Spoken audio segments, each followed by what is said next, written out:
God, Should be. yelling at me to start the show. Hi, everybody. Welcome to the show. Hi, Steve. Welcome to the show that we have now started. Woohoo! Takada, takada, takada. Yeah. So, welcome everybody. Thank you for joining us. Glad we could be here. Dana, how are you? Tired, but a good kind of tired. It's been a good day. Yeah. Yeah. Random Geek, it is every day ought to be Purple Day. I'm wearing this because it's nice and soft. I'm wearing soft clothes. I ran, so then I had to shower. So then I was like, you know what? Forget having anything match. I am wearing something comfortable. So hooray! And also purple. Well, and the part of you that we can see matches. I don't know. I mean, the lower half. Match? What do you mean matches? There's like I'm only wearing. But that's one what thing. I'm saying. It doesn't But that's have what. anything to match. But that's what I'm saying. Like you look. See, you're coordinated. Like black hat, black overshirt. You got it going on. Thank you. I like to think so. You are a style icon. Oh, and you are a very funny woman. So we are going to be watching the. Hi, Corey.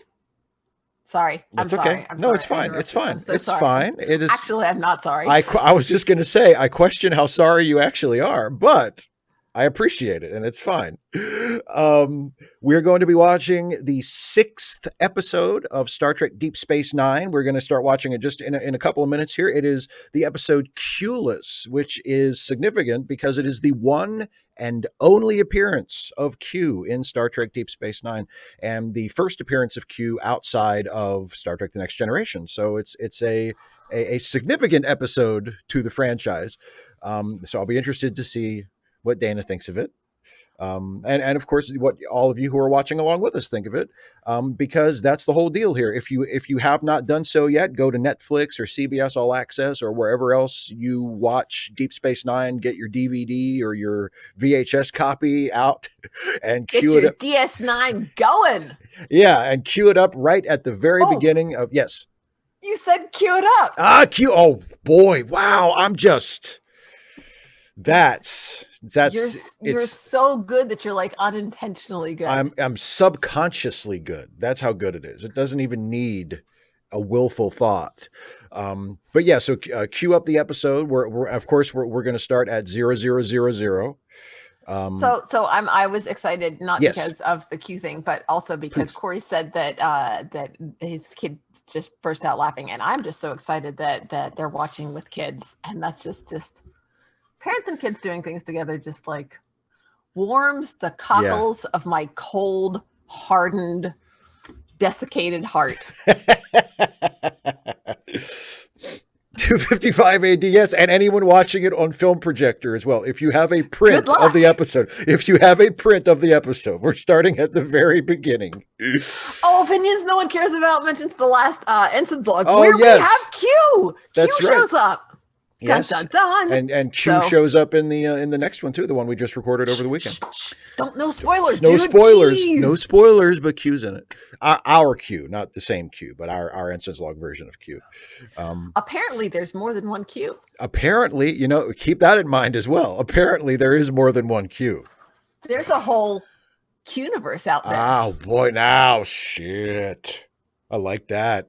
Oh, I got Steve to cuss. Not that's difficult, but we're trying to keep it PG-13 for the sake of your job, and also because apparently there are kids watching. Hi, kids! I won't cuss no more. Sorry. Steve, can you really keep that promise? Nope. I can. I think I can for the next 90 minutes or so. while we're watching and talking about this episode. Oh, 255 AD. I wish the U.S. was Q-less too. Oh. Well, we're clueless. No, not entirely. Some of us have clues. We're clue deprived. We're not completely clueless. We are clue deficient. Oh, good, Corey. That's good to know. I'm glad I'm not corrupting the youth any more than they've already been corrupted. R matey. So does that mean you swear and then you say yar? Does that mean you swear about booty? Arr. So, are we ready to watch this episode? I Oh, yes. And Corey, I was just going back through my comments and I just noticed that you left some really lovely comments and they were well thought out and I really appreciated that. So I just want to say that. Thank you. Thank you, Corey. Things. You love feedback. I do. It's a thing. Oh, thank you, beautifulest one. Yeah. Look at that. Beautiful. And yeah, really. Steve, it was a good video. Oh, pshaw. And you didn't even help me write this one, so it's very nice of you to say that. You're... I know it's one that you've been, I won't say excited about, but I mean it's like one of your, it's something, that one and homelessness. I knew that you were, you were gung ho on. Gung ho. Didn't have to twist my arm to get me to talk about it. Well, I mean, it would have been difficult to do so with you living up there in Maryland. I'd have to reach, stretch. I don't even think Mr. Fantastic could stretch all the way down to Georgia. I don't know. Maybe he could, though. The arm would be pretty thin when it got there. but he is fantastic. So. He is fantastic. He's fantastic. Okay, here we go. Okay. Woo! Everybody get ready with your version of Deep Space Nine, Season 1, Episode 6, Q-less. We're starting right at the beginning, all zeros. And I will, as usual, I will count us in from 3 and we will start watching. And then when we get to a commercial, I'll give us a 3, 2, 1 pause and we'll pause and talk about it for a little bit and then get back into it. We'll go back. We'll go back in. So here we go. Woo! Everybody get ready to play on my mark. Get set. I'm sorry. It's your channel, Steve. I'll let you do the thing. You know, one of these, I mean, if you wanted to do the countdown. Oh no, I don't think I could handle that kind of responsibility. Okay. I don't know. I'll count us in from 3 and we play on play. So here we go. 3, 2, 1, play.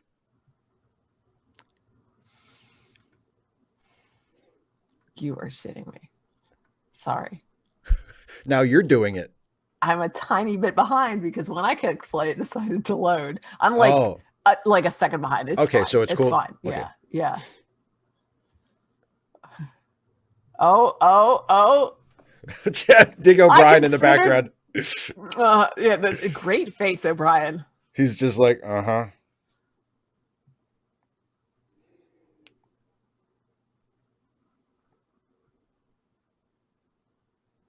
Oh, come on.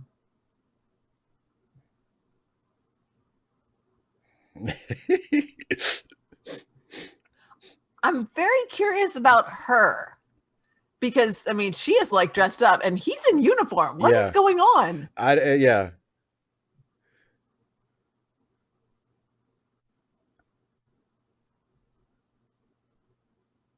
So you're no good at orals is what you're saying.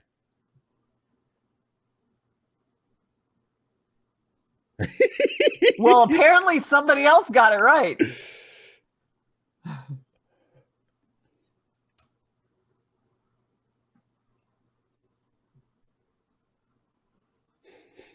Gotta go. Well, I think they're at 255.80. I think there are more people watching me right now.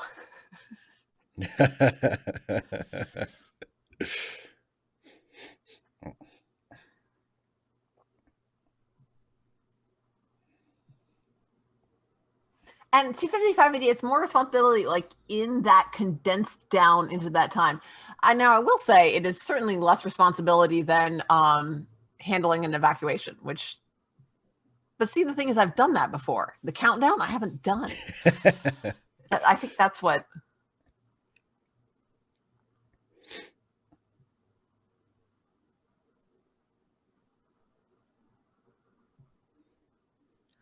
Well, who had to pick up all those tools and lift it over the rim of that airlock? That's what I want to know. Looks heavy.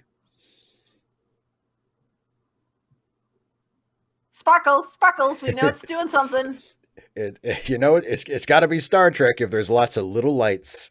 Caitlin, Corey and Caitlin, O'Brien's Contempt plays so well. Yes. But Contempt is also so much fun to play. Oh. Yes. So much fun. Charles Chaplin, that makes sense, but like, then who is she? Like, is she like a guest? Maybe a guest, or maybe like a resident on the station. I mean, there are civilians that live on the station. All right.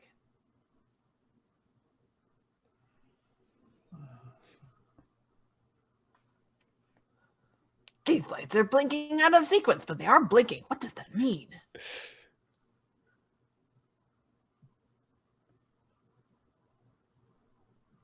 Very carefully. A friend, eh? I wonder who the friend could be. Dun, dun, dun! So, quick backstory for anybody who doesn't know, who isn't familiar with the characters from TNG. Vash, of course, is a love interest of Captain Picard's from TNG.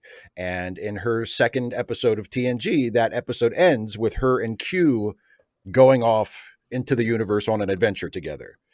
And this episode is the next time we see Q after that. So that's who Vash is. That's why she's there.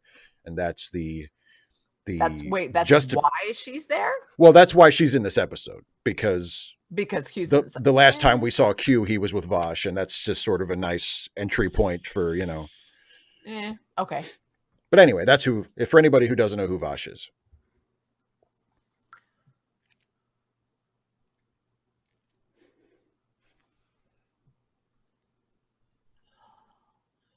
Oh, Kaylee needs the timestamp. Kaylee, we're in the middle of the opening credits. We're at about 41 minutes and 10 seconds remaining as of right now. We're in the credits. Yeah. Kaylee, I'm very curious. Were you running or playing? Steve doesn't care, but he can just shut it. Wow. What? 255 AD, the TNG finale had not happened yet when this episode aired. This is first season of DS9. He's a nerd. This is DS9's first season, debuted halfway through TNG's sixth season. So the finale of TNG was still on the air at this point. I have not played tabletop in so long, mostly because I'm so picky. But I just it's so much easier to run when it's just like you go from this combat to this combat to this combat to this combat. And the combat is not the part I like. I like the role-playing aspect, and that's harder to manage. Okay, so here we're gonna. Oh, for God's sake. He's already calling her fine. Can't help himself. Hi, Dean.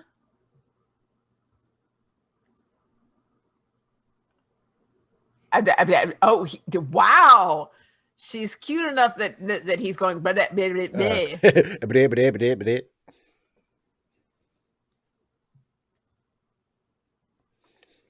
My last boyfriend was Captain Picard, so just keep moving, okay?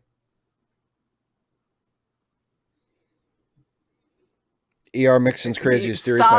Stop trying, Doc. Just stop. My favorite Q episode is TNG Tapestry. What? It's not the episode that we just recorded? That might be my favorite Q episode of anything. But because he just said your favorite Q episode. Yeah. That was a good episode we just recorded.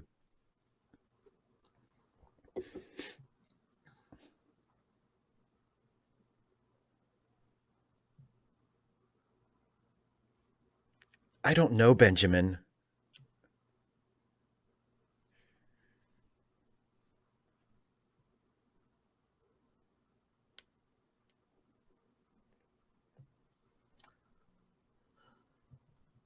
Random Geek, would that be Cumin? Deja Q is a really great episode too. Yeah.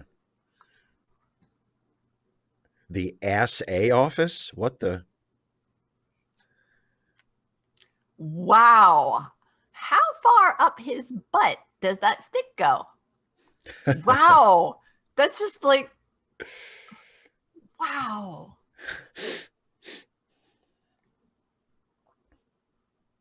Ooh, an MK12. Ooh, it's got a higher. Boy, like, this one goes up to 12. The inventors of Technobabble had fun with this scene. It's an L99, blah, blah, blah, blah, blah, whatever.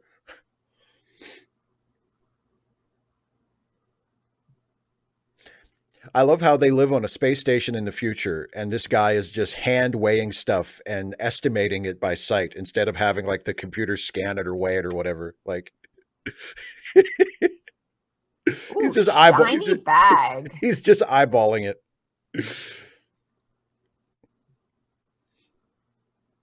Some of it apparently plated with something other than gold. Yeah. Well, he's just, sort of announcing it for the log, and then they'll, run it. Oh, Yeah. it's sparkly.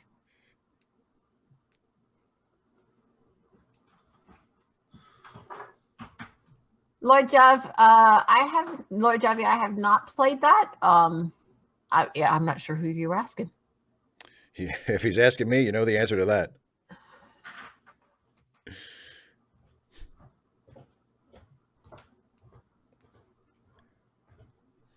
Only 4 digits, please. It's the future. Daniel, we're glad you're here. And Daniel, if you need a time code to catch up to us, we are about, looks like 36. We have 36 minutes and 35 seconds remaining on Netflix.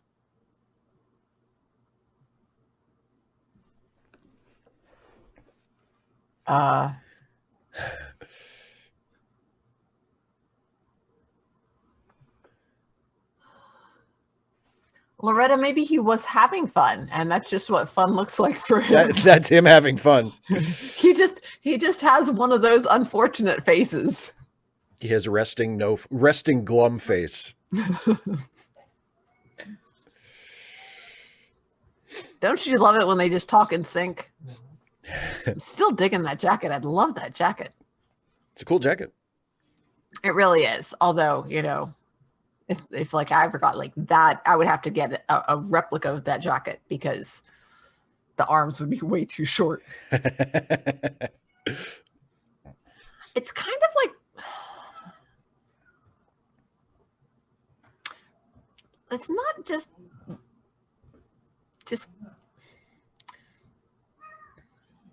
like belatedly realizing that the milk that you just took a swig of was spoiled.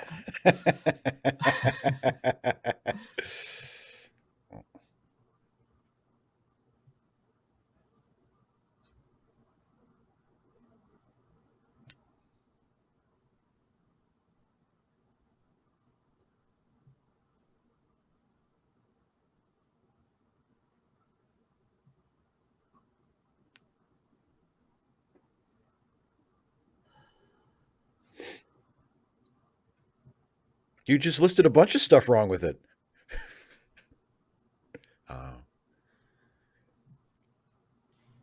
Should be. So a level 1 diagnostic, is that like not as good, or is that better because it's 1? Because I think it depends who's writing the episode. Well, this is within the same episode. She said something about a something 7, and then spoiled milk face dude was like, no, something 12. Like it was better. But that was for the security at the assay office. So, like to the number thing, it's not, ascending, descending. It's just not consistent. It's all delightfully made up as they go along, which is one of the It's made up. Which is one of the charming things about Star Trek, I think. The times when you can tell they obviously just needed something and they just made some shit up. Problems. Yep. He's like, Miles, I thought you fixed this. I am disappointed. Things are wrong. Fix the things, Miles. The things are wrong. Completely. Jeez. Kaylee, yes, Vash and Picard met on Risa all night.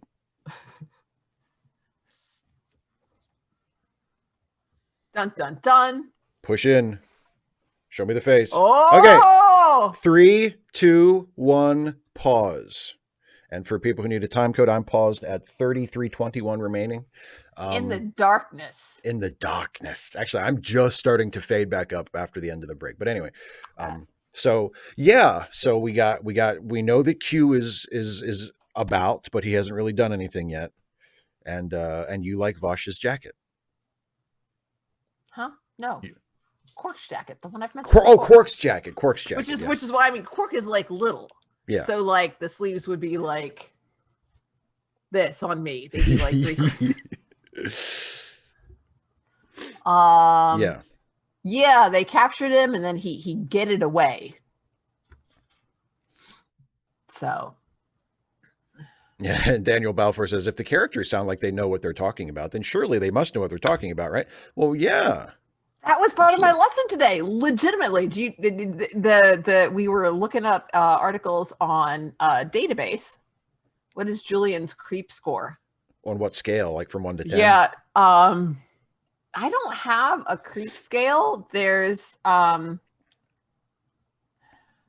like, I'm interested, so continue, and go away. Like, so he's So which is he? It's a it's a very harsh, unforgiving scale that you've just described. That's not true. It is very forgiving because it depends on it's completely contextual. There, if he was, telling me doctor stuff, or if he was, we were talking about something that I was interested in, or if I was just, felt like listening, whatever, then fine. But the mullet, good question. More so, what is Q's creep score? Yeah, higher than Julian's. Not well, a little bit in this episode, but in other episodes he's been pretty creepy too. Yeah, and also, I mean, I'm pretty sure that I'm bigger than Julian. So, like, if I no, but I mean, he could. I mean, it would depend. Like when he was talking to whoever that was at the table, and she was all dressed up like it was a date. He could go away then. He's not functioning. He's not acting as their doctor. He's not doctoring. Yeah. And, if he's acting as my doctor and he can't go away, then it's because I apparently need doctoring. And okay, do the thing. I've got, I'm bleeding profusely. Fix that, doctor. And please don't go away until I'm fixed, or until you've done whatever you can do to fix it. So yeah, I think he'd fit in the locker. He looks, kind of small. I don't think I'd even have to. I'd just be like, okay, we're done. And then he'd go away. Pretty simple. Kaylee, I could drink a bit of beer, but I'd be thinking of Mouse. I don't know. I'd probably be thinking of the drink in both cases. Damn. It would depend on what the drink was. Major slam on Julian and Miles. Really?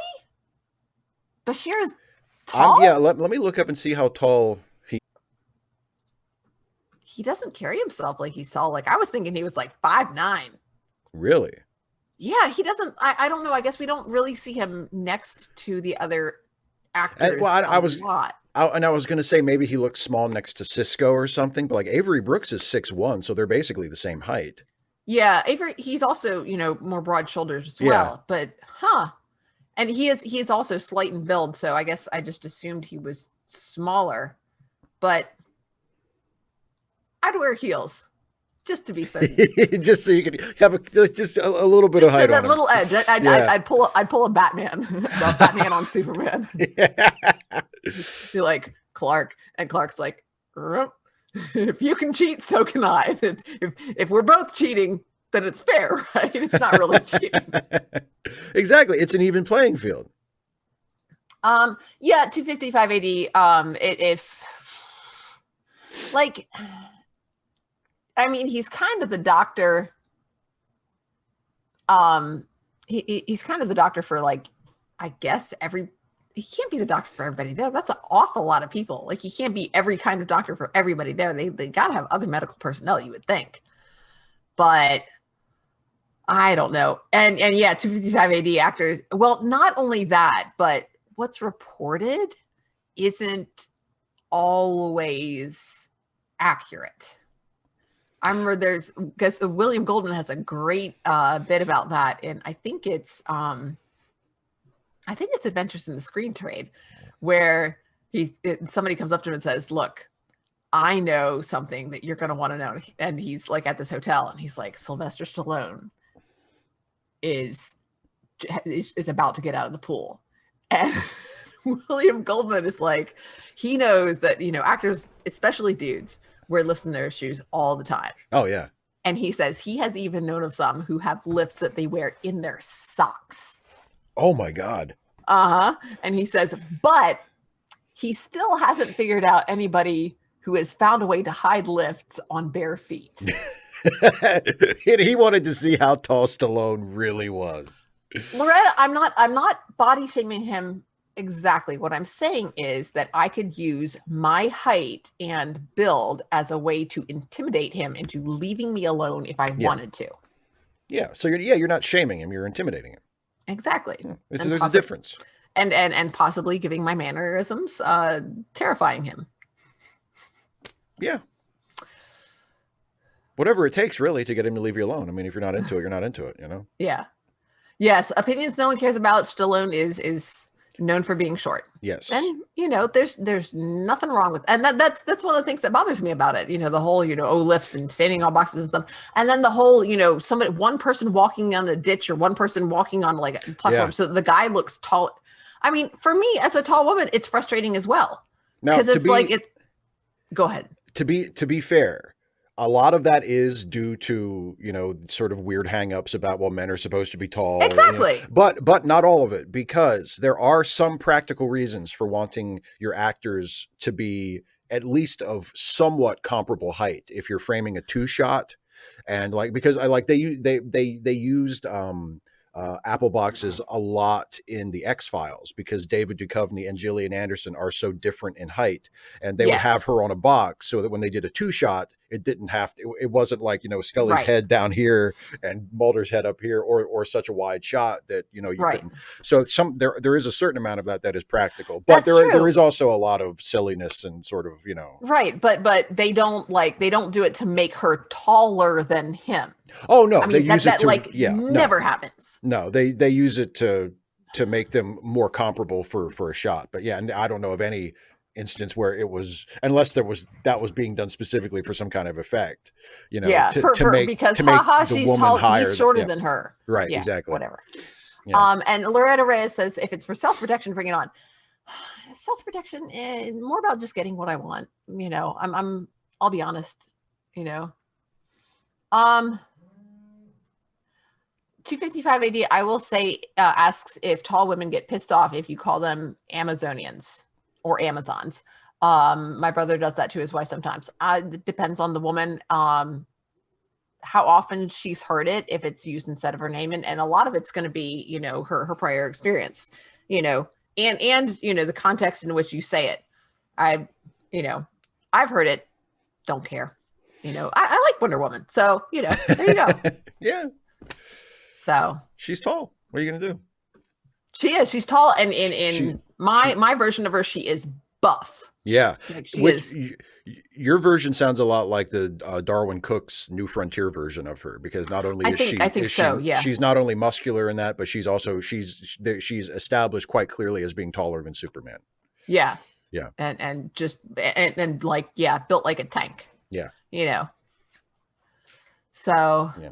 Okay. So shall we jump back into the episode? That sounds great to me. So for everybody watching, if you needed, there was a time code in the chat a few seconds ago, but we're paused at 33 minutes and 21 seconds remaining. So make sure that you're synced up with us here, and we'll count us back in from 3 in 3, 2, 1, play.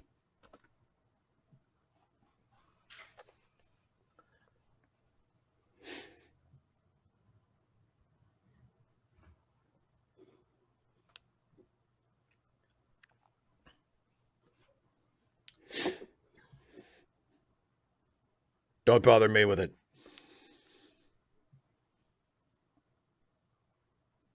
No, the other Jean-Luc.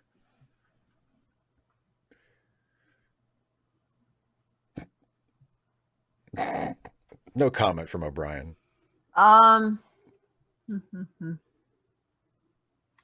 Opinions no one cares about. I don't think that's the case in the did you say Darren Cook version? Darwin Cook. Sorry, my bad. Darwin Cook. I don't think that's the case. No, I don't think that's the case either. And I think that was more, I don't think that's the case in most of the comic versions. Yeah, no. It's definitely not the case in New Frontier. There he is.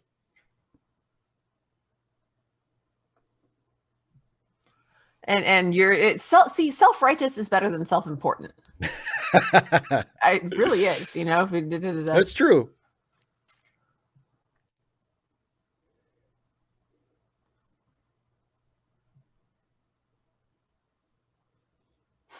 Opinions no one cares about. QQ. Yes, indeed. It's so clever. Oh, why does that bed look awful? Did I miss something?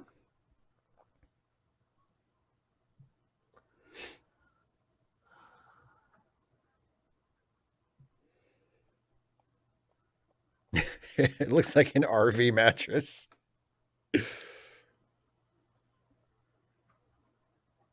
I don't know. What part of no don't you understand?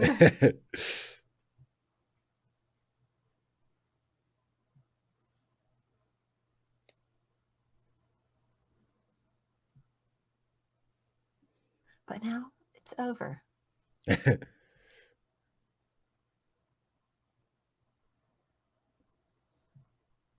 No, don't go there. There's literally nothing interesting in the Delta Quadrant. There's going to be a whole Why show are you about backing up? Like, seriously. I don't like you. that. Yeah, just look, just tell him you don't like him. I'm just not that no, in. no, you don't. Don't ever say that. Just be really careful about your wording, girl. Blah, blah, blah, blah. I'm just not that into Q.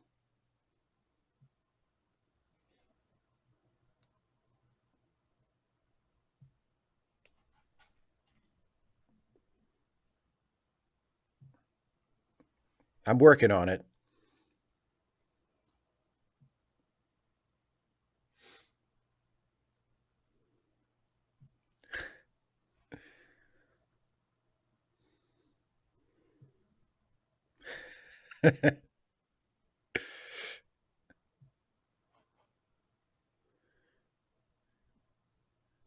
I'd rather talk to him than you. He had booze. Oh, there's that.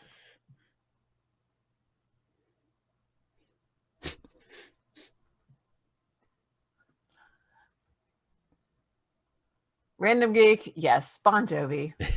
I had a student ask me who Bon Jovi was, and I was just like, okay, don't freak out, don't freak Philistines. out. Like, they're so young. Kids today. Oh my goodness.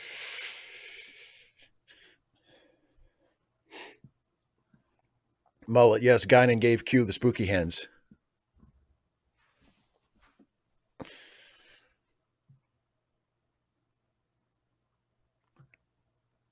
Well, Norman, I think he was for a little bit, but then he's like, possibility of profit. Did I just stop existing for a minute? Not a whole minute, just, part a couple of seconds. Yeah, it wasn't that much of a. So this is basically just like watching Vash give him a hand job on TV.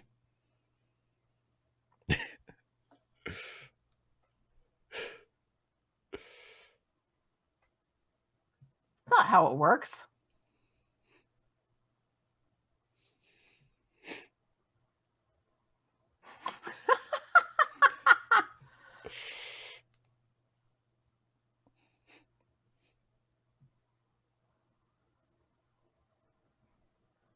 Yeah, it was very clever of you to stimulate my erogenous zones like that. You're a very skilled and clever negotiator. Well, but I mean, she is skilled and clever because she's able to do it without just being like, That's true. I mean, she stays behind him, so she's like rolling her eyes, being like, whatever. Yeah, just I hope this gives me what I want. Yep. Daniel, no, I really would not give Cork a creep score for that at all. I mean, he is creepy in a general sense, but not there. I mean, yeah, he wasn't being creepy. She was creeping on him. Yeah, let's be honest. 255 AD. Let's not forget that she was behind him. He wasn't looking at her. It's not that he found her attractive necessarily. It's, she was stimulating his erogenous zones. And also, while we have seen non-human characters who claim to not be attracted to people outside of their species, we also have seen that interspecies dating is pretty well normalized. So it's not unusual for, a non-human to find a human attractive or vice versa.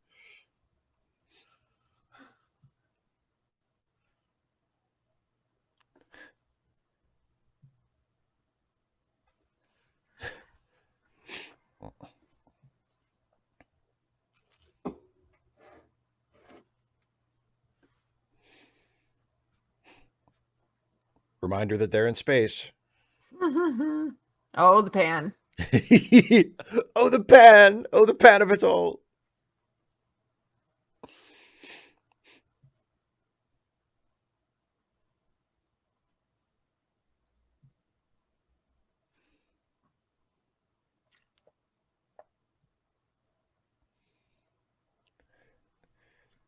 Ear mix on, but what if it's not his pants? What if he just needs to like clean out his earwax? You know what I'm saying? And don't you love how Q could literally teleport Bashir out of existence, but he does these little he does this little sitcom bit instead where he disguises himself as a waiter and tries to warn him off the track. And then he magically makes him sleepy.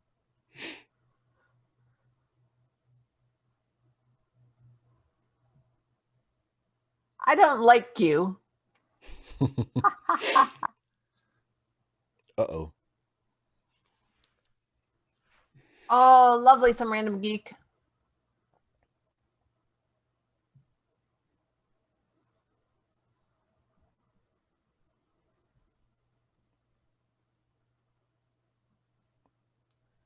And annoying. Kind of a jerk. Yeah, the colors, Charles Chapman, are not flattering.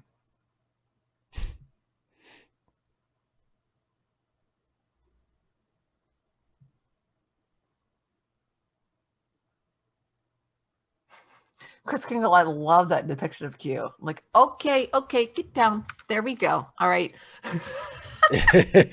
And then, when he won't listen, you just smack him on the butt and say, no. Get out. They're like, look, I don't mind you hanging around, but no claws. I mean, actually, it would be okay because I'm wearing my hoodie. But you're armored.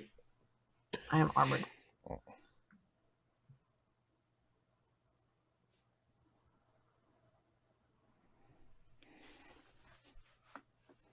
That doesn't but it's matter. pretty. It's so pretty, though. Oh.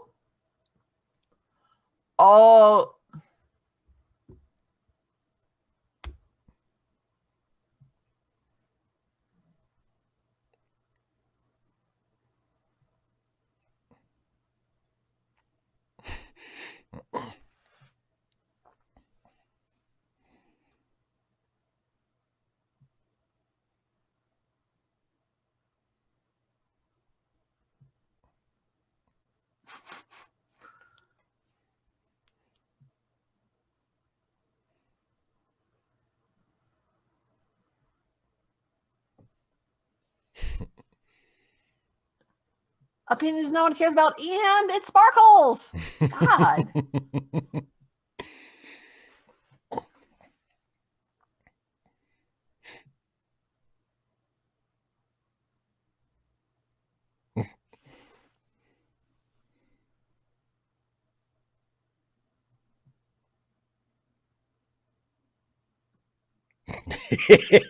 Three, The 2, face. 1, pause. Okay, I am paused at 23:02 remaining. So not only we have to make sure we keep track of the plot here. Not only is Q about, but also we have the station undergoing mysterious power failures that Q may or may not be responsible for. So yeah, why does Q engage in these silly sitcom tactics with Bashir instead of just vanishing him off the station to get him away from Vaj? Other than the fact that it's just more entertaining. That is why. That's it. I know that's the real reason. It's like Q's bad enough. We don't want him to just start murdering the main characters. Oh no. I mean, from Q's perspective, I mean, he could absolutely, but then where's the fun in that? That's true. I do think that's and that's also probably if you're looking for an explanation, maybe that's why he doesn't just like do like a love potion on Vaj. Like if he's really that into Vaj and she's not into him, he's a Q. He can just snap his fingers and boom, she's into him. But he doesn't want to do that. He claims that he knows everything, and she believes that he does. Like he has. I mean, she comes across as really believing that. But does that mean when she tells him to get lost, and he says, "You don't mean that." That he's right? He does know everything. Does he? Or maybe not. He says he knows everything. That doesn't necessarily mean that he does. No, it does. That's and true. Just because he's convinced her that, or even if he's always right, that doesn't actually mean that he, or in situations where she's called him out on something, that doesn't mean that he's like always right. Just that he is right often enough to convince her that he's always right, and or that he knows everything. Yeah, that's true. And we, the only source that we ever have for either the omniscience or the omnipotence of Q, any Q, is Q, are the Q themselves. So I mean, it could be possible that they are in fact not all powerful or all knowing, but just yeah, powerful enough to fake it. Exactly. I mean, that's entirely plausible. Of course, you know that you and I have an external source. Do we? Well, Jason. Well, that's true. And whatever Jason says goes. On our show, it's whatever. Exactly. Boy, yeah, whatever Jason wants. God, that would piss off the fanboys so much if we like rewrote the Q so that they weren't actually omnipotent, but we like established that they were just doing like really impressive parlor tricks. Oh, that would be so awesome. That they were just powerful enough to fake it, but they weren't actually all powerful. Powerful. That's like that should be a thing. Powerful enough to fake it. Although we go pretty far in this next episode, yeah, which also has basis in canon. Yeah, a little bit. Yeah. 255 AD. That's a really. Are they really post? I think that shows that they're not post class. And also there are roles. Like it would be impertinent for your doctor to say something like that to you when he's in, when he's like examining you. It's like, what the? No, thank you. Just stick with the Band-Aids or temperature readings, all that good stuff. Do the thing. E.R. Mixon's craziest thoughts. Do I suppose Q is curious about why the prophets chose Cisco as their emissary? Could there be some kind of unseen non-corporeal politics going on in the background? Oddly enough, or maybe because this was still very early in the series and they hadn't explored a lot of the prophets and emissary stuff, that I don't think that ever even comes up in this episode. Like there's no hint that Q has any kind of awareness or relationship with the prophets. There's nothing like that at all. But there's a really fun comic book series from a couple years ago where Q jumps universes and he goes from the Prime universe into the universe of the new movies, the Kelvin timeline movies, and kind of mixes things up. And in that he actually merges with the prophets. And there's a great ending scene where after that he comes back to his native universe and he visits Picard, and Picard sees Q, and Q has merged with the prophets, and he's like glowing blue. Like he looks like Q, but he has like glowing blue eyes, and he has like energy coming off of him. And he's like, "Hi, Jean-Luc." And Picard says something like, "I'm not even going to ask." And that's the end. And that's the end of the issue, and that's the end of the series. But yeah, it's weird. There's not even really a suggestion of Q being aware of or interesting or caring at all about what the prophets are up to or why they chose Cisco or anything. Joe McClory, all politics is non-corporeal. Exactly. We need to remember that. I will say that the description is interesting. The officers struggle to save the station from imminent destruction. Oh, this is that episode. Uh-huh. It really helps you differentiate it from all the others. I know. It's like a strange alien causes trouble for the characters. Oh, that one. You don't say. Good question from 255 AD. What does Vash want money for? Because there are others. She likes having it. Yeah, well, and because there are other societies besides the Federation that still use it. Well, but I think his question is implying that there may be a particular reason that she wants money now. Maybe, although that's kind of an established part of her character. We see when she pops up in TNG, both times she's sort of running schemes to find like rare artifacts to sell them off and get money. So it's kind of an established part of her character. Keely Anderson. Cisco faces a life or death decision. Yeah. Oh, that episode. Of course. I don't have anything else, but okay. I am curious to see how this continues to develop. In this episode, Quark engages in some shady dealings. Yeah. Oh, you know that one. You know, Quark attempts to make a profit. That episode. Again. Yeah. Okay, everybody get ready. We're going to jump back into this. So once again... Oh, wait. No, okay, go ahead. Somebody says, what I asked earlier. Yeah.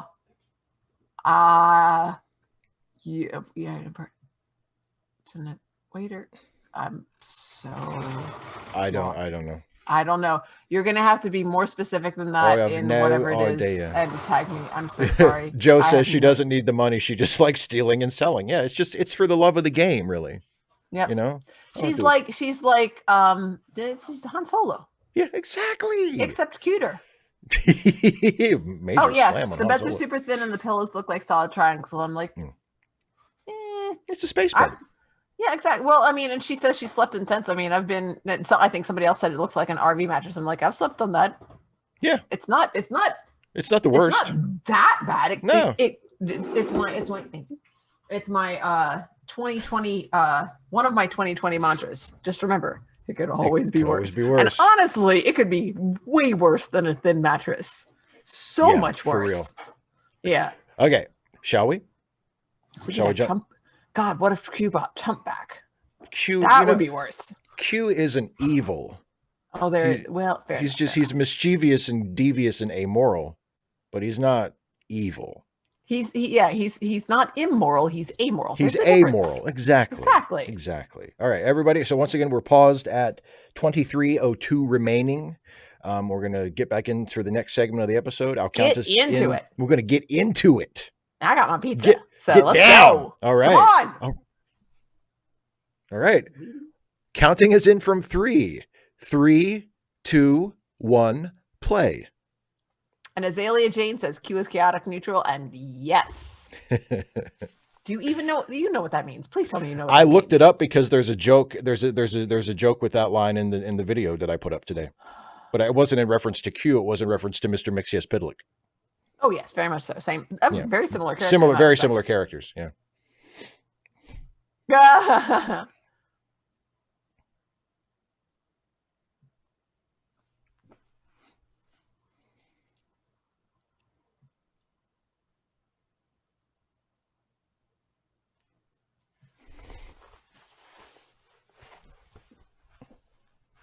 Not gonna get it here. He's Mr. Grumper.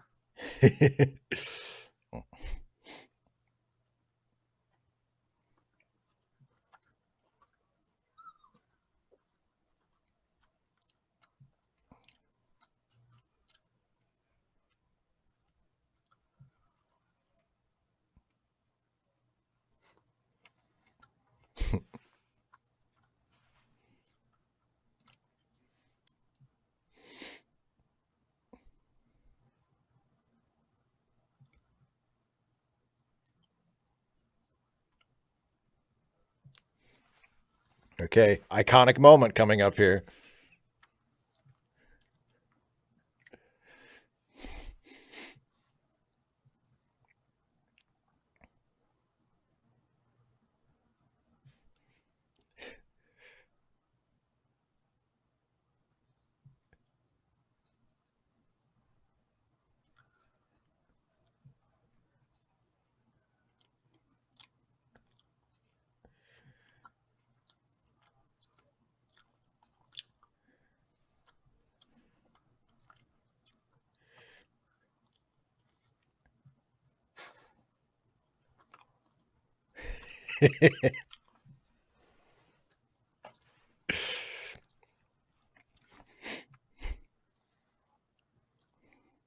I'm not Picard. No, Mullet, I disagree. I mean, Q let that happen. Norman, I don't think the mustache is stupid. I think it's funny. Yeah. He's a turn of the 20th century bare knuckle boxer. It's appropriate.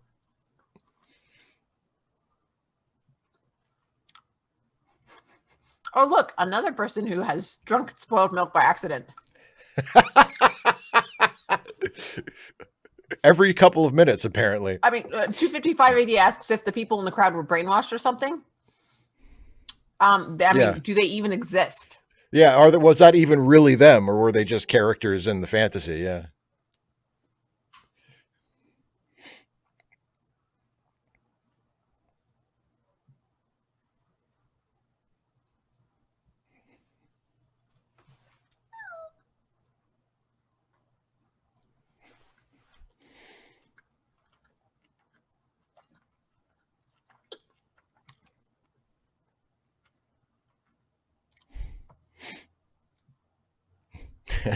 Who opened a window? That's a good one. That would be bad. Why do these windows even open? What is...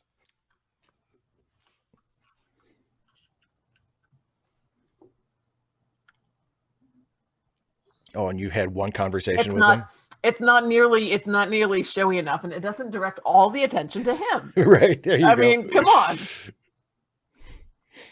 Caitlin, everyone stands so calmly next to holes leading into space.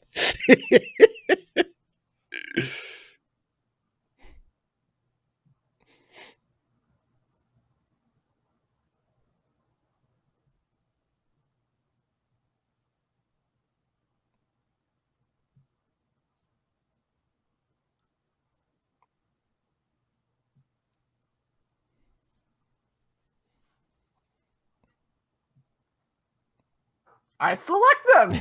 I selected them. Duh. Hello.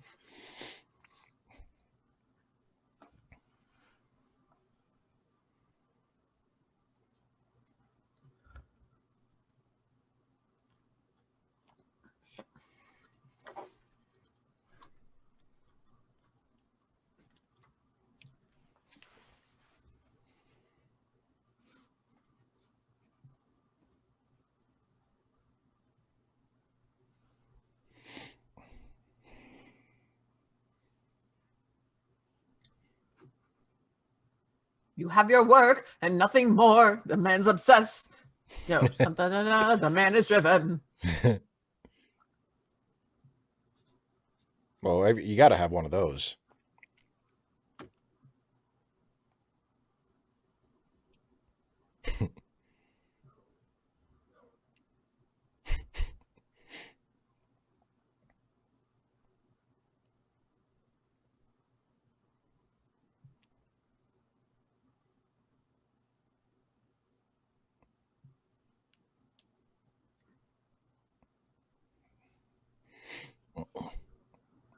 That looks highly, highly uncomfortable. Oh What, my God. her earring necklace? Yeah. Yeah. I know.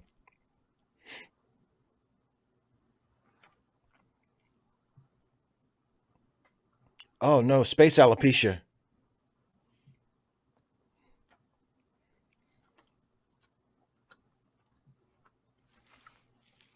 She's got a nicely formed skull. Yeah.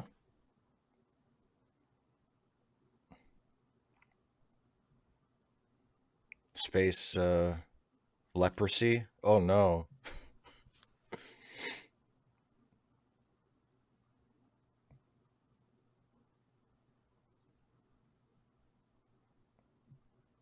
At this point, no, I'd be like, I'd rather die. Yeah. You've won me over, Q, by torturing me. You've convinced me to spend some more time with you.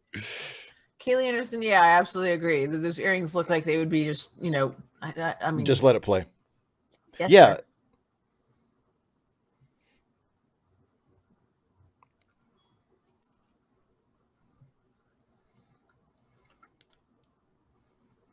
Oh, that's a shame.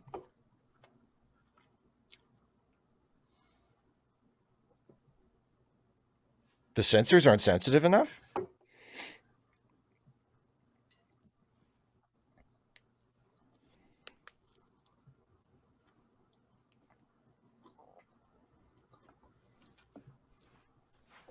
Mm-hmm. That's what Towley said. Some random geek, I'm going to disagree. You say money creates inequalities and inequities, and I'm just, no, it's not money. Money is a symptom. It's not the problem.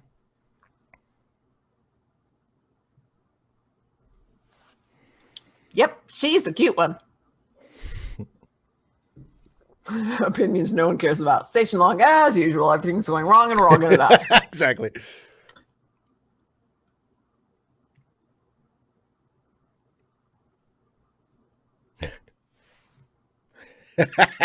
I love that line to O'Brien. Honestly, shouldn't he be saying, like, I thought you were Q and you knew everything. You don't know me? I guess you don't know everything.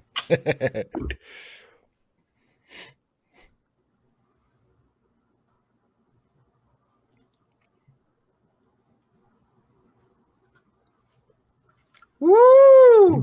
Base commerce. Is that base 8 or base 10? Off joke. Q is like, how many episodes were you on? I am the episode. Pretty sure O'Brien was in more episodes than Q.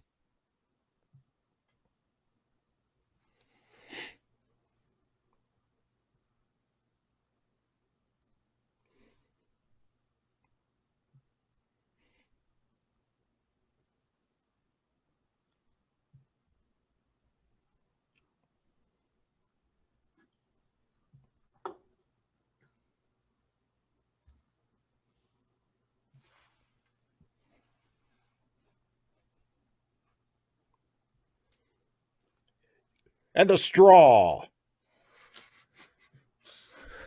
Maybe it's a very narrow glass, like one of the tall champagne flutes. Like a flute. Yeah, sure, exactly.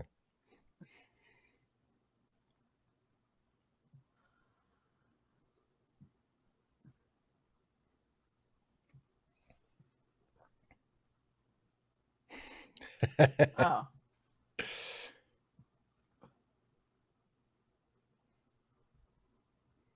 Oh, have you now?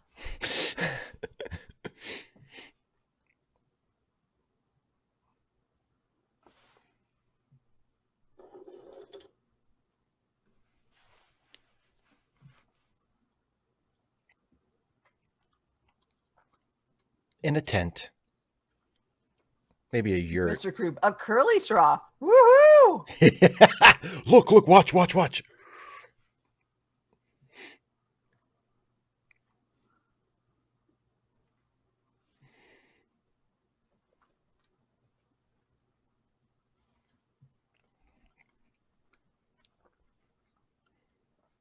God, how long does it take?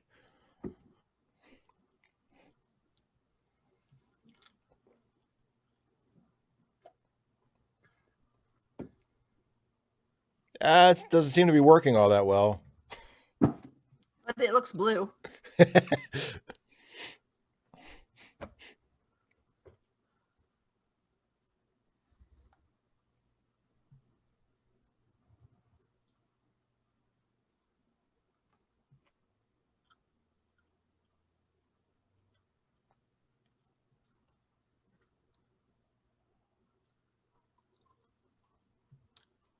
Uh-oh.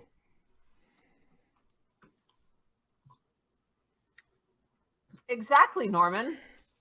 Speed of plot. Right. 3, 2, 1, pause. Okay, I'm paused at 11:31 remaining. So, Dana. Yes? Do you have a guess as to what is causing the problems on the station and now causing it to be pulled toward the wormhole? The sparkly thing wants to be on the other side of the wormhole. I don't want to tell you whether you're right or wrong. Okay. But, well, we'll find out, won't we? We'll just have to find out. I mean... Nobody in the chat tell her. Nobody in the chat tell her if she's right or wrong. Anyway, yes. So, and, yeah, so some random geek, I just said you can't. But see, here's the thing. Obviously, he can. You need to convince him that he shouldn't. Corey, actually what it is that... What is... Joe, would that be Joe McClure says, "Hey, an establishing shot that felt helpful." Would that be an establishing shot though? Because or would that be an action shot? It establishes that there's going to be action. It establishes Came something. over Yeah. and whined at me. Look It's at the cute. kitty. It's cute. He's I am whiny and omnipotent. attention seeking. I am all powerful. He's like, I want attention, also food and attention. Just give him a little butt swat. 255 AD, is that the when Q causes the afflictions on Vosh, is that the only time we see Q torture someone with his powers? No, pretty much anytime he speaks to somebody. That's true. He tortures Picard quite a lot, but not like that. Well, I mean, arguably when he makes Bashir sleepy. It depends on your definition of torture. We've seen him do things physically to people. Like he turned Dr. Crusher into a dog that one time, and turned her right back. Or actually, no, the Amanda turned her back. But so. Oh yeah, he did. Did Q kill that guy, Rambling Johnny? I don't know. Maybe he. Yes, I think he did, didn't he? Is that the one where he froze him in the first episode? But 255 AD, it's unclear to me if she's actually in pain or if she's just physically weakened because of whatever is happening. He uglifies her, but she doesn't. The first two don't seem to cause her any pain. The third one, she's shaking, but she could just be like, aged or something like that. So it's hard to say. Yeah. Opinions no one cares about. That's my cat, and he thought he was hearing his, but yeah. That's the whiner. Yeah. But I guess it depends on how you define torture, because he did freeze Tasha, and he did turn Beverly into a dog, and he did he uses his powers to create physical changes to people from time to time. But 255 AD says, I know it's not the intent, but having Q condescendingly call him my happy-go-lucky friend feels problematic. No, I do not know what you mean. I mean, Q is condescending like a lot. Yeah. So, I mean, I don't know. I mean, Q being condescending, like a more powerful punching down, essentially. Yes, is problematic. Did he was it Cisco that he called that? Did he call Cisco my happy-go-lucky friend? I mean, it's condescending. Whoever he says it. Yeah, but I feel like that's a riff. That's a reference to Cisco being like very serious and sort of, like a very kind of down, sort of glum kind of guy, like his. And so Q is like my happy-go-lucky friend. I don't think it's problematic in that sense. In part because Cisco is not minstrelling. I think right. 255 AD, it makes it sound like you're making a reference to minstrelsy. Yeah, like he's like, yeah, exactly. But I mean, I think it's more a play on him being, the whole why so serious. Yeah. Yeah, that's kind of how I took it. Yeah, and then Empire Jeff, Cisco is not Picard. I think it was, from a writing perspective, it was to set that up. Right. But well, to reinforce that, since we're still relatively early in the series. Yeah. From that shot of Cisco turning to look at him right before the act out, when the Q first reveals himself to Cisco, and Cisco does that slow turn and just kind of looks at him, and it's obvious, like, okay, Cisco is not going to put up with any of this. He's not entertained by him. He's not interested in having witty repartee, as Q says. He just wants to get him away from the station and get him to stop bothering people in his area. And 255 AD asked what was wrong with Q's waiter outfit. Mostly it's the shade of that, the colors.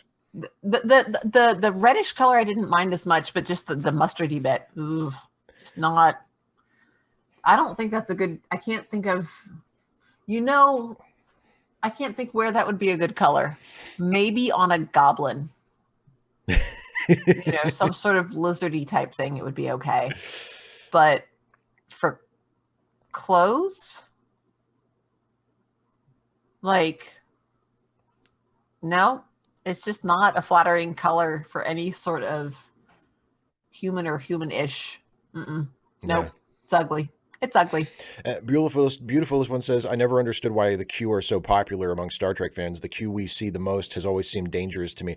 I think the reason why the main reason why I like Q so much is because John Delancey and Patrick Stewart have such awesome comic chemistry together.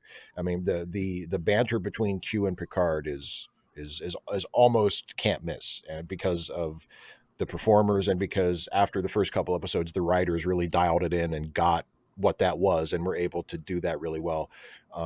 It's one of the reasons why I think this episode we're watching here isn't considered like a classic Q episode, because even though Yeah. it has its moments, but to me the heart, like if Picard's not there, then Q isn't as entertaining. Um, 255 AD says that he's talking about Vash's outfit, specifically the earrings being so big and so long. I mean, having worn dangly earrings, and for any length of time, they just it becomes uncomfortable. So it looked pretty, but yeah, the earrings looked uncomfortable, like they would be pulling. I would have them off. And now it's also very telling that she's wearing them with her hair up, because I try to avoid wearing dangly earrings with my hair down. It's like, and she's got curly hair too, so it's even worse. Yeah. ER Mixon says that it's more problematic to make the black captain more easy to provoke. But keep in mind, that's what Q says. That doesn't make it so. I mean, Sisko keeps his head. Yeah. You know what I mean?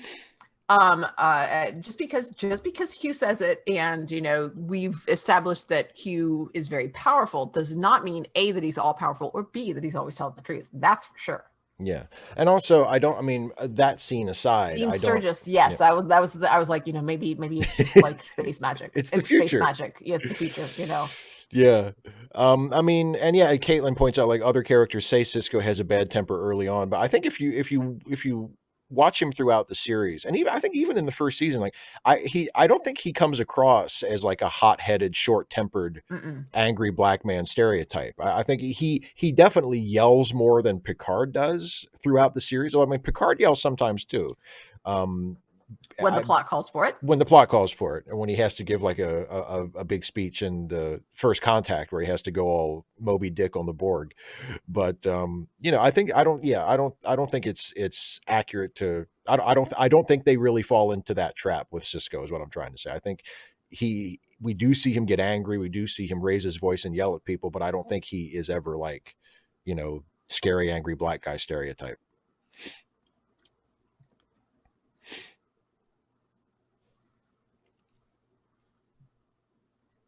Yeah, suddenly Steve. I think Sisko is easily annoyed, but not usually. Well, not easily annoyed, but I think when we see him, he's annoyed. It's justifiably so, because you're absolutely, and a lot of, oh man, this again. Yeah. Yeah, but that's not necessarily easily annoyed. Just like he's in a situation where he has to deal with a lot of annoyances. Okay, yeah, 255. Yeah, I thought that was the case. And no, I don't. He doesn't sound pissed off. He sounds hurt. Like, you hit me. Like, how could you do such a thing? Yeah. But I think he's surprised. Yeah, exactly. I think it's and I think that's not necessarily the wisest thing to do, because when he's surprised, and then he's intrigued, and then he wants to find out more, and he won't leave. He's less likely to leave you alone. He's like, ooh, something surprised me. That doesn't happen very often. Because he is so powerful, he doesn't get surprised very often, and I'm just like, no, please don't surprise Q. Just be boring. Just be boring. Bore him enough, and he'll leave. When he gets bored. On the other hand, that's also possibly not the wisest thing to do, because then he might want to make things. He might start acting out even more. Also not good. So it's just essentially like. Yeah, it's like dealing with a cat or a toddler, just make sure that you're consistent about your boundaries, and take a deep breath, and just, hope that nothing explodes and no one dies. That's really all that any of us can do in our everyday lives as well, if you think about it. Yeah. Any freaking men. Shall we jump back into the episode?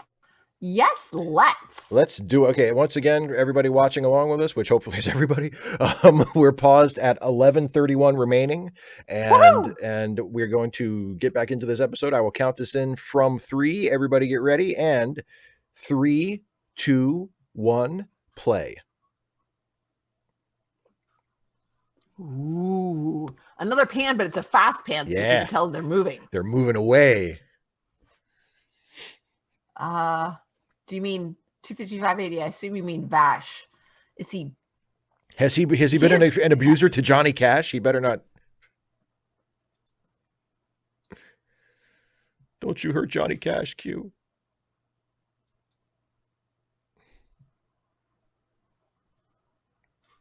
Aw, thank you, beautifulest one.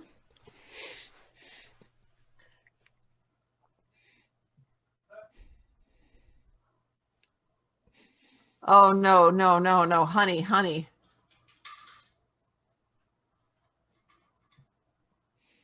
I'm doing my Antiques Roadshow shtick. What? People love it. You're making people bored. We just want their money. We don't want to teach them things.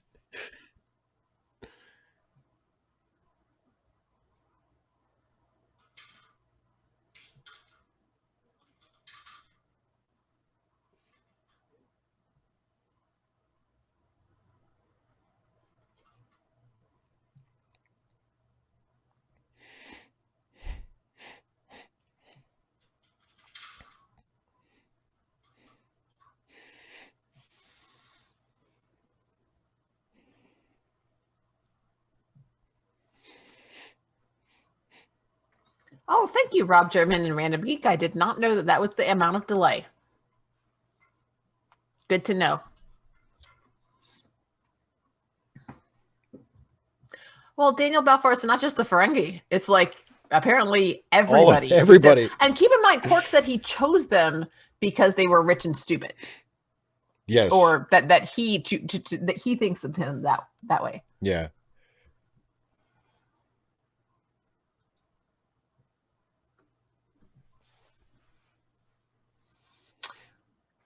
Mullet, it depends. It really depends. And apparently it didn't work in that particular auction. No, it definitely didn't. Once Quark started laying it on thick is when they started bidding.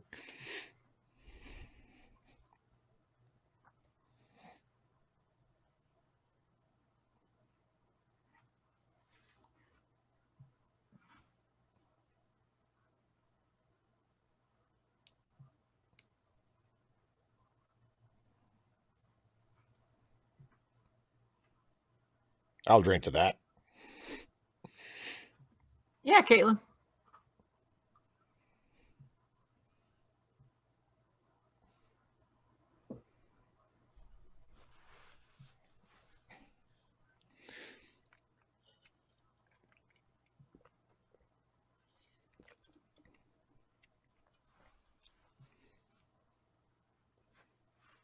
In which case, we can spend whatever the hell we want. Right, exactly. 1,000,000 bars, I'll take it all. Colonel Mustard used it once in the study. No, that was a dagger that Colonel Mustard used in the study. That was Mrs. Peacock. God, did you watch the movie? That's hilarious. Everybody knows Mrs. Peacock got the dagger.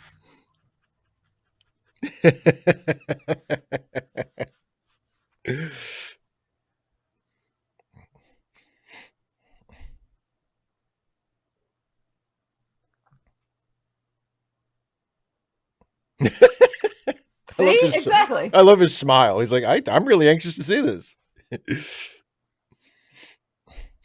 Oh, that's your solution to everything.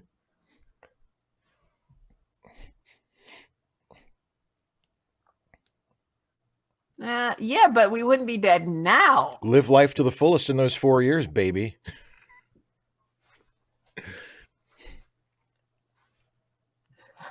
Opinions. Well, then you know that Mrs.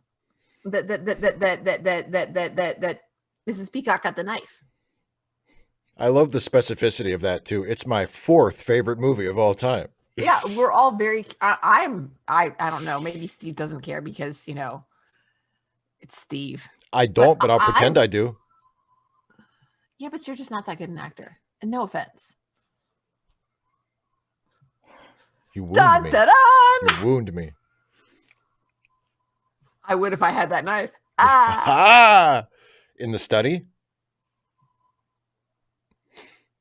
In the ballroom where I would hide behind the curtains that they cross the ballroom to look behind, despite the fact that anybody's shoes would stick out, which is the most very true opinions no one cares about. Steve cares about films. Where's your tea? I don't. I have a can of ginger ale. I'll put the pinky up for that. Ginger ale, buddies. Oh, it's better than an ear rub. Space Beehive. Oh, I missed the Space Beehive, man. I think is that a reference to the glittery What's thing? What's the timestamp? 5:36 left. 5:35. Yeah.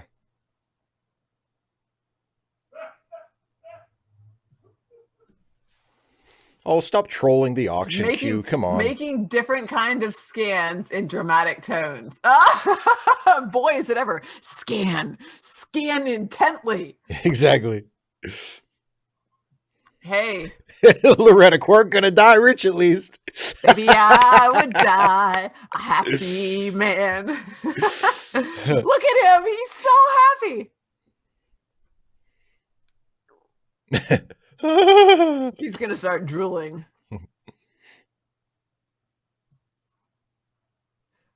Sold! Say sold! Come on, Quirk!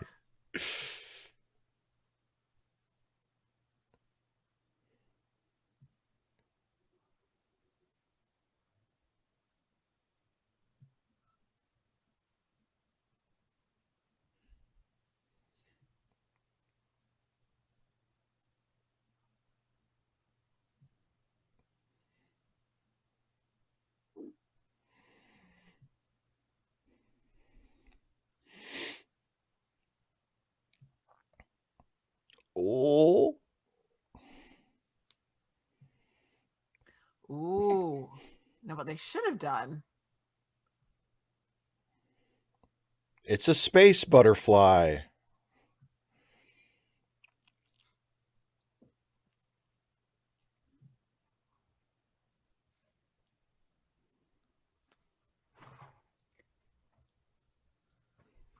Hey, Eric! Hey, Eric. Oh, Eric, you get to be here for the best part of the show. Yeah, I know what you're waiting for.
I don't.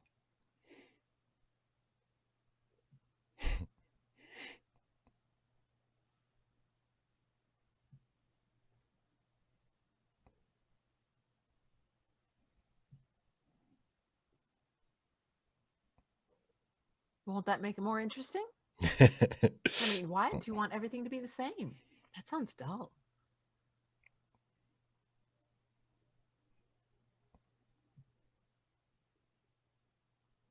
Good. Uh-huh. Well, bye. No, no, no, no, no, no, no, no, no, no. Don't give him that much. Don't. No. No. Exactly. There you go.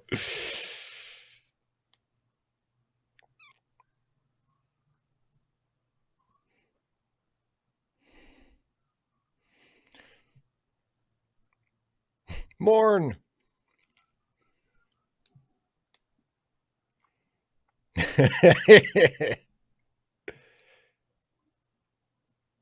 Thank God. Aw. Oh, we were all in mortal peril again. Yada, yada, The yada. usual. The usual.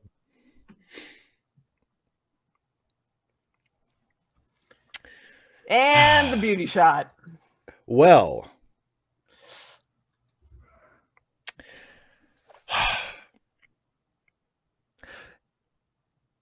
You were right, Dana. It was the sparkly thing. You were right.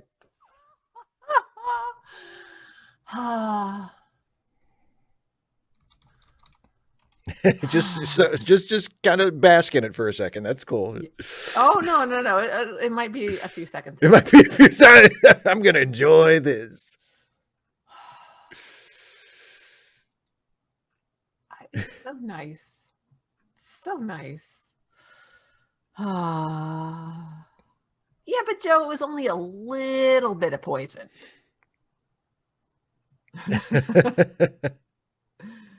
Okay, it's Q an abusive partner to Vash. Yeah. I think Q is abusive to everybody. I mean, the rambling Johnny, it always is the sparkly thing. Yeah, I know, right? What a shock, right? I can't believe it was that sparkly thing from the other side of the galaxy that caused all the problems. Okay, Summer and B, I'm gonna be nice because that question would be so much fun to play with, but it's really nice. I mean, not so much the being right thing, but having someone acknowledge it. Mm-hmm. Sure. Nice. Daniel Balfour, yes. Q is the abusive partner to the universe. Oh, man. By opinions no one cares about. Okay, Steve, is there anything else that you wanted to talk about this episode other than me being right? You were right, Dana. I was right. I was right. Also, let's see. I was right about Bashir being annoying as usual. I mean, but True. some things, it always is the sparkly thing. It's always the sparkly thing. Not really. This is, like I said, this is the only appearance of Q in DS9. And even though I like this episode, it's not one of my favorites of the series, but I think it's a fine episode. But Corey, how could you even ask that? Of course I was I'm a little bit of course hurt by Dana your was lack right. of faith. Of course. Hey, of course I will give Steve credit for that. He when I'm right, he's willing to acknowledge it. So there we go. So annoying, Kaylee, you thought it was annoying that Q knocked him out? I mean, whew. No, Binti, no, I would much rather, I'd like to see Vash have her own spin-off series. That would have been awesome. Just follow her around the galaxy. Screw everybody else. Federation schmederation. Let's follow Vash. Yeah. But yeah, I think. Go ahead. I was just going to say, I do think. I mean, and maybe I don't know. You've seen some TNG, and you've seen some Q episodes, right? Uh-huh. Yeah. I mean, so would you agree that Q isn't quite as compelling without having Picard to sort of bounce off of? I mean, John Delancey is still great, and it's Q, and he's fine. But like, I don't know. There's something about that particular relationship between those two characters. It's fun watching. That makes it work. It's fun. I think it's more fun watching Picard get. I think he does a better job of getting not annoyed, exasperated. Just like, yeah. I'm like, it's not me. 255 AD asked me what Q said at the end. Is there some truth to the idea that a post-scarcity utopia like 24th century Earth would be dull? No. It might be dull for him because he seems to be interested in what happens when there's conflict, and when there's less conflict, that's less, less things go more smoothly and there's less possibility for things going away. He seems to like being surprised when things don't go the way he anticipates. He finds it more interesting. So yeah, some random geek says it'd be dull to Q, but Yeah. that absolutely doesn't mean that a post-scarcity utopia would be dull. There are so many things to enjoy in a post-scarcity conflict-reduced society. I mean, there are people that you care about. There are ideas to explore. There are stories to tell. There's music to listen to. No, no, not dull. There's food. There's food. There's so much you could food. And then, you know, you have all the time. You can go for long walks so that you don't have to go for, you know, you make yourself miserable with a fast 20-minute run because that's all you have time for. So you really have to push it. Not that I, you know, it sucks when exercise sucks. No, Eric Allen, I disagree. A good story isn't necessarily tension and drama. You know, slice of life stuff can, I mean, I like slice of life stuff. It's just nice. Sometimes curiosity about what the characters are going to do. It doesn't have to involve conflict necessarily to drive the story forward. Mr. Croup, parallel of DS9 and Firefly both having a pompous doctor, but does Whedon do annoying characters? Well, there's Mal. But I don't think he's supposed to be annoying. He's not. And yes, 255 AD may be dull to study. Exactly. And I don't know. I would think historians freaking ought to study the periods where everything's going well. Please. What are they doing? So, what were they doing right? Yes, what were they doing right? Can we replicate that? Please tell us. Please study those things and tell us what they did, because we need that. Thank you. Yes. I don't think Simon's pompous on purpose. Well, of course, I don't think in character Bashir is supposed to be pompous on purpose. But yeah, they're both a little they're both kind of self-absorbed, although in Simon's case, he's very ignorant and he's very focused on River, which is understandable. Yeah, Simon has a specific story in a way that Bashir doesn't at this point. Captain Tight Pants is incredibly good looking, and Nathan Fillion is hilarious. Mal is annoying. Mal, who was I? Was it on here that I was talking to people about, you know, punching people in the face? That I apparently have a thing for it. Something came up today about, you know. Oh no! It was last night at writing group, and I was like, you know, this guy just punch him in the face. He needs a good punch in the face, and that became. I think more, especially lead male characters need to get taken down a peg, usually by being punched in the face. And they brought that up. I said, well, you know, I want you to know that's not that bad, because it's not a punch in the throat. Like, if I really don't like a character, throat punch. Yeah. Okay. I would love to see more Guinan. Guinan is going to be in season 2 of Picard. That's been announced and established. Hopefully, unless they have like a really good idea, I hope that we've seen the last of the Borg. I mean, I thought the Borg stuff in season 1 of Picard was okay, but didn't really have a lot of room to breathe. It felt kind of just tacked on to everything else. But some of it was interesting ideas, but they just didn't really explore it and all that satisfying of a way. And someone else earlier asked if I think Q is going to show up in Star Trek Picard, or if I would like him to. I mean, if it's a good story, I think that would be great. I mean, I'm not, because of the vibe between the two of them. Yeah, exactly. 255 AD asked if Wednesday was pizza night before the stream. It often is, because just of the way that it works out. Wednesday is church night, which we don't go to church on Wednesday. So that's one of the nights that the other person who works late at the school has requested off. So my husband is the one who ends up staying late. So like, he's worked from 7 a.m. to 6 p.m. So usually Wednesday we get pizza. Cause I guess I could cook, but I don't. I don't, and I don't think anybody really wants me to But cook. then, but you couldn't get ready for the live stream. Yeah, exactly. Well, no, he asked about before the live stream. Oh, Like before the before the live live stream. stream, I I got could you. have, I could have cooked. Well, and also, one of the reasons that we try to finish up is that often they're not always Wednesday for a little while before the live stream. After right around the time the closure started, my family gets together on Zoom on Wednesdays for book group. So right now we're waiting for everybody to get the Tattooist of Auschwitz, which is this one. Oh, that sounds like a laugh a minute. Well, I've heard that they're saying it's a relatively quick read, which is good because I haven't started it and I'm supposed to have it read for next week, I think. And then of course, let's not forget, I'm also reading. Oh, where'd it go? It's in my bag. Our book, The Dispossessed. Thank you. I'm trying to brain, so I'm reading that one, and then also reading Pride and Prejudice, and then of course there's also 1, 2, 3 other library books that I need to read soon. 255 AD.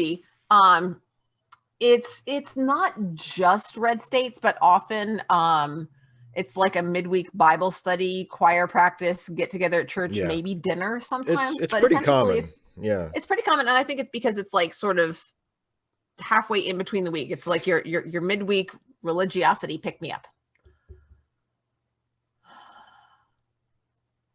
Q, who's essentially Trick Simpson says Q, who's essentially a god, is scared to death of Guinan. I don't know if he's scared to death, but there's definitely like an antagonistic relationship, and Q does treat Guinan more like an equal than he treats the other people on the ship. I don't know if you would say he's scared of her, but she definitely seems like he treats her as though he knows she is more of a match for him. Yes, as more of a potential threat. Yeah. And it's fun. 255 AD, I am not religious. But again, I live in a very, very, very, very, very conservative area. Yeah. I mean, mine is the district that elected Marjorie Greene. So, I mean, take that for. So say no more. I mean, that's if you watched Steve's conversation stream back on Monday, they talked about the survey about non-religious people and how they tend to go as far as politics. What their views tend to be, and in what ways they identify as non-religious. So there is some overlap between conservative politics and religiosity.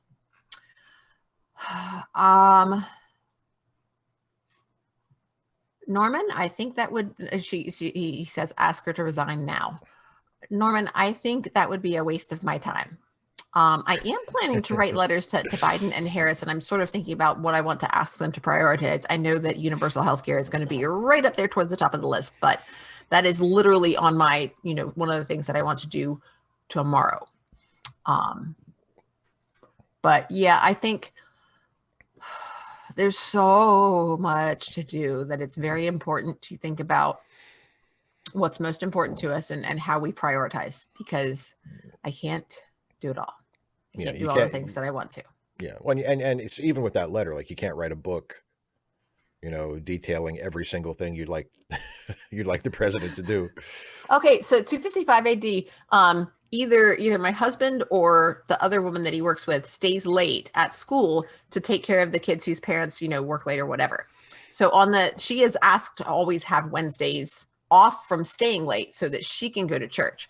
So he stays late, which means he's worked from 7 a.m. to 6 p.m. So he's worked a really long day. So when he gets home, he is tired, does not want to fix dinner. And I am a horrible cook because I forget, and then things get burnt.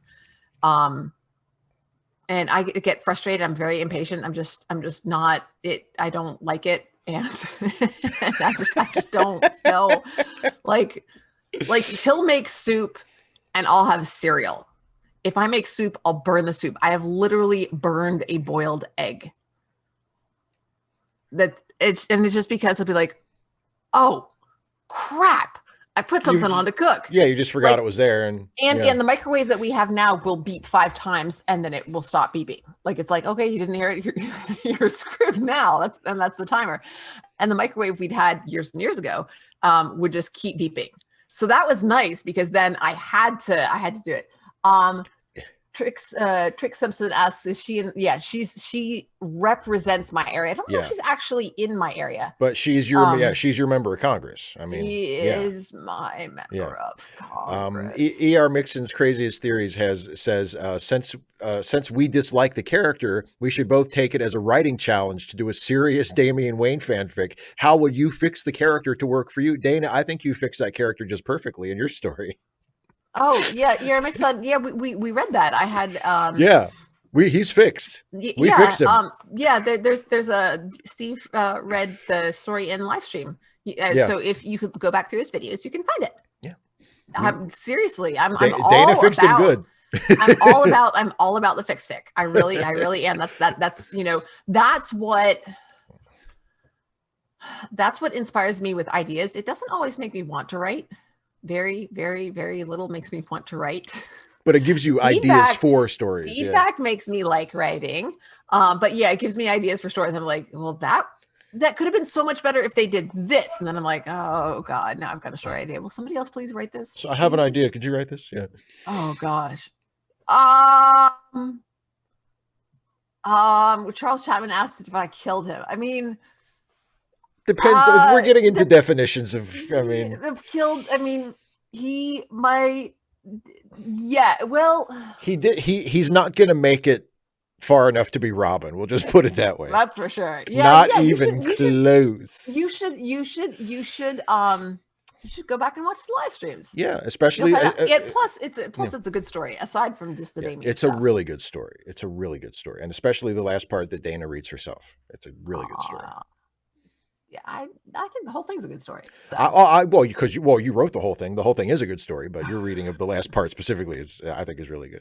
Joe McClory, one day after work, I burnt rice, cleaned the pan, burnt more rice. I burnt rice yesterday morning. Well, technically it was quinoa, but it's what I use like I made it to go under chicken tikka masala, and which my husband made, which is great.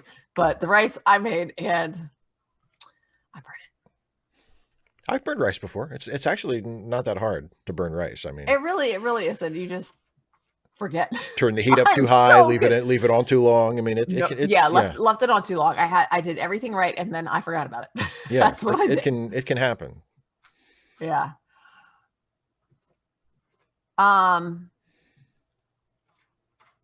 Mary McDonald says, asks about the Domestic Terrorism Prevention Act. I don't really have any thoughts about it. I'm all caught up with my grading. So that's what I've been thinking about.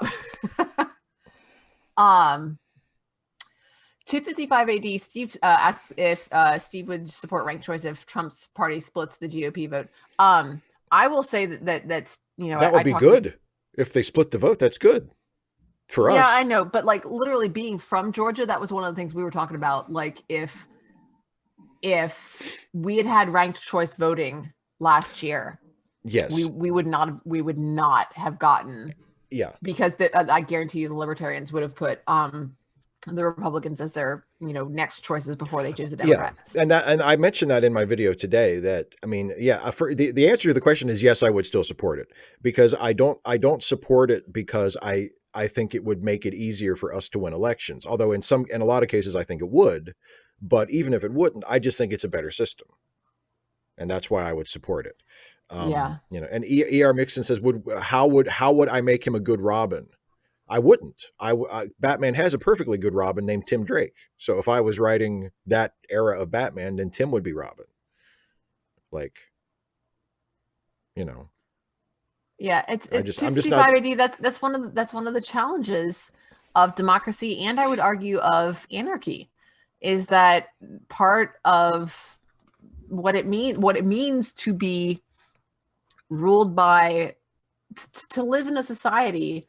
If you're going to live fairly, means that things that you can't do on your own, you have to convince other people to do with you, and sometimes other people don't want what you want. That's some of the notes that I've been taking in this next chapter of The Dispossessed, is that sometimes it doesn't work out the way you want, and sometimes and that's hard, you know.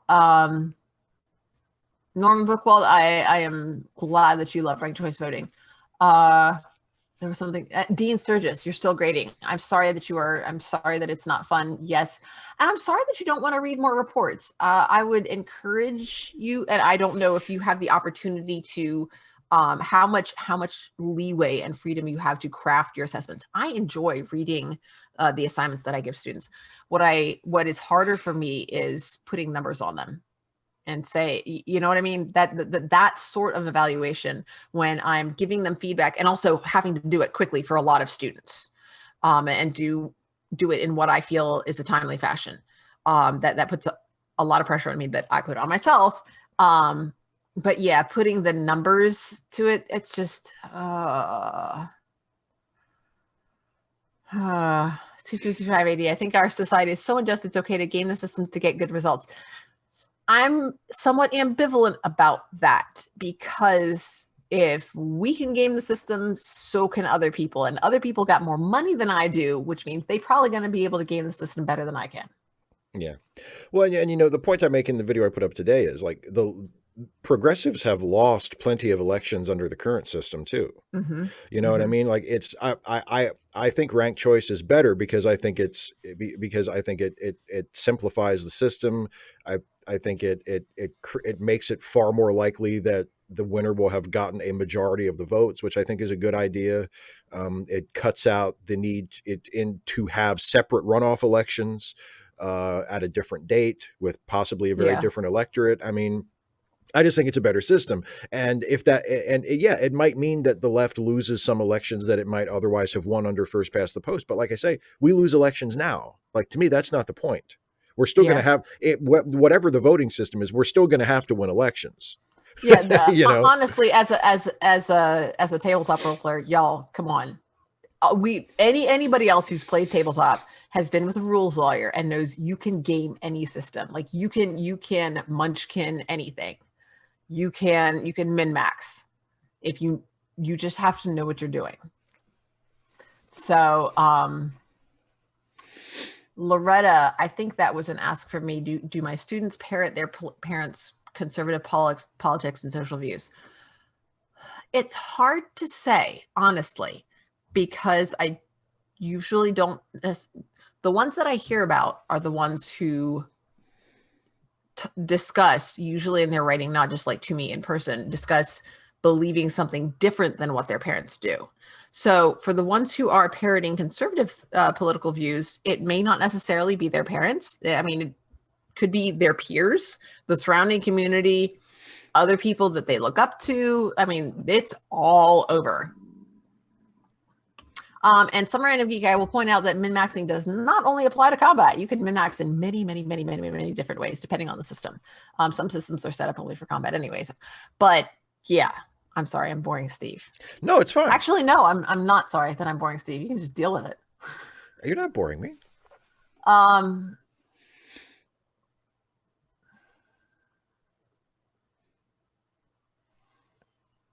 Yeah, but 255 AD, I think I think if we get a party split in the Republican Party, there are Republicans who will vote Democrat before they'll vote MAGA.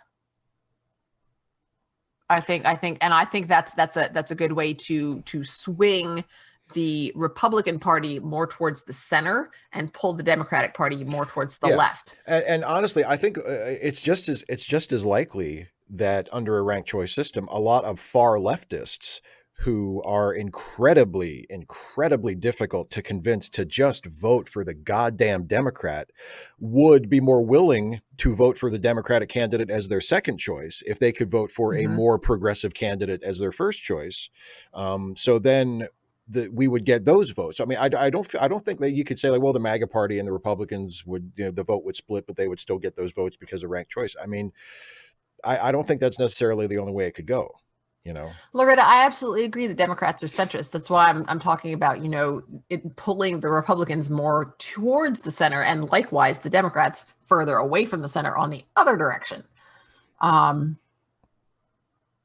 Yeah, Mr. Croup and Suddenly Steve have had a great discussion about being sincere and still being wrong. and some random geek, I absolutely disagree that people on the right very much do care if they're called hypocrites or or terrorists or things like that. They do care. They I don't want to say, they're kind of snowflakey about it sometimes. Yeah, Joe, pull everybody to left. Just tilt the damn table. Don't flip it, tilt it. Tilt it. Everything slides to the left. Slide it to the left, exactly. Slide everything to the left. Oh, it's 7:51. I do need to wrap this up so that I don't get a confused mother saying, "Hello?" Well, then let's wrap it up. Do you want to tell everybody about the next video you have coming out on your channel? Yes, I do. I have tomorrow. So today, today is Wednesday. Yesterday, I had an instructional video that I'm working on my writing playlist, and tomorrow I will have my next section of Pride and Prejudice coming up, and then on Friday we have another book talk. So I'm pretty stoked about that. Yeah. So what else do you have planned? On Friday we have our read away, I should say, about the next chapter of The Dispossessed. And then Monday is my next conversation stream, and my guest will be Katie Montgomery. And I'm not sure what me and Katie are going to talk about. We're chatting a little bit about it on Twitter today, and it could be any number of things. I think I am definitely going to call her out on her heinous and absolutely despicable hatred of mayonnaise. So that will she be. Doesn't. She does. She is a noted mayonnaise hater. Please tell me that she's seen the whole 9 yards. I will ask her. I do not know. Oh my goodness. I hate it. I hate it worse than I hate mayonnaise. So Katie's going to be my guest on Monday. And then a week from tonight is the next Trek Reluctantly. Well, we, of course, will be watching Firefly. Our Mrs. Reynolds is the next episode. Yes, and then, but you're also working on a video for. I am working. I'm working on a proper video, a recorded video that will be. I guess it'll be the Titans video. Will be. I love the Titans as a team. They're just such great characters in the comics. Yes, in the comics, and in fanfic too. Yeah, that's in yes. In fact, I know of at least one quite excellent Titans fanfic that is currently underway. That will probably be underway for a while, but it's really good. Oh, it's so good. Oh, it's really good. There's cussing. I remember, I think it was after I watched the first couple. The video is going to be about the Titans TV series, the DCU/HBO Max series, and I'm almost done the script for it, and then I'll shoot it, over the weekend probably. And so that'll be a week from today. That video will go up next Wednesday, and I'm pretty sure. I was texting you about it when I was watching some of the episodes. And I think one of the things I said when I was about 2 episodes in, I said, "Oh, don't worry. Our version is going to be better." There's no concern at all. No, nobody's going to read our fanfic and go, "Oh, they're ripping off the Titan show." Nope. Not an issue. We got this. But it'll be about that.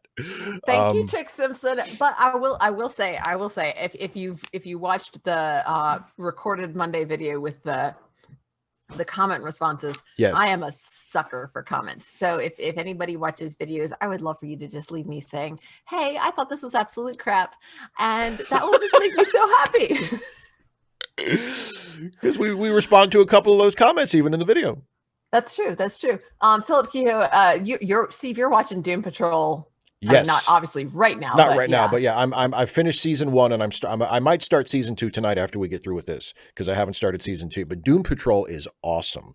Doom Patrol is everything that the Titans, the Titans show on is not. It's so good. It's so good. And Beautifulest One.